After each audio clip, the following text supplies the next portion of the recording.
Hey guys, welcome to the Field of 68 YouTube channel. If you like what you see here, hit that subscribe button and you'll get more college basketball content just like this. I want to ask you this because I do think it is an interesting comparison now based off of what happened with Duke this year and what happened with North Carolina last year, right? Last year in the portal, there were a lot of people, not me. I got this one right, but not me. But there were a lot of people that thought that North Carolina went backwards in the portal last year because they lost a guy like a Caleb Love, and then they brought in a bunch of pieces to build around the guy that they thought was going to be their All-American.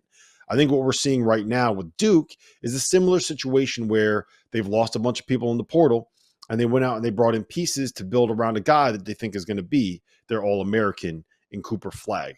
Might we be jumping the gun a little bit on kind of doubting what this Duke program is going to be? Am I crazy when I see some similarities there in terms of what Scheyer is doing this year and what Hubert Davis did last year?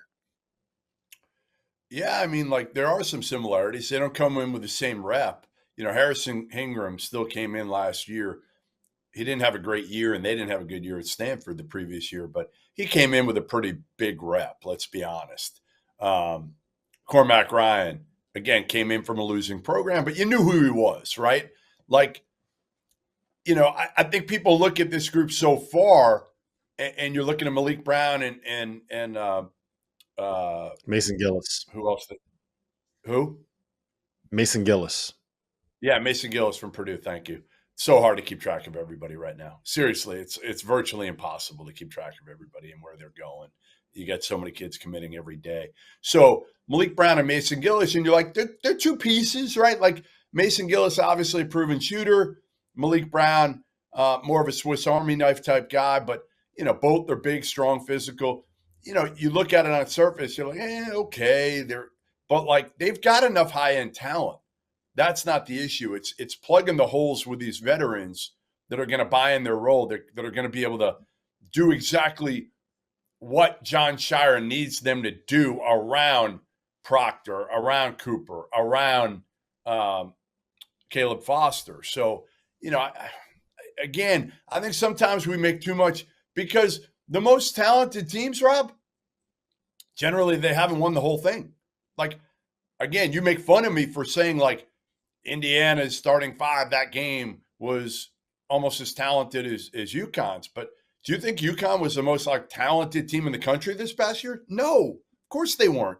Dan Hurley did a hell of a job, and those kids did a hell of a job. And they've made themselves into probably pros. Like I think Cam Spencer now makes an NBA roster. But do you think Cam Spencer would have been an NBA player had he come out of Rutgers a year ago? Hell no. No chance. Alex Caravan wasn't really on the NBA radar for the most part until this season. Like those kids have developed and been coached and gotten better. They've gotten better. But they're not the most talented team in the country. And Duke's not going to be from 1 to 12 the most talented team in the country next year. But if they're put together well, they'll have a chance to go to a Final Four. Okay.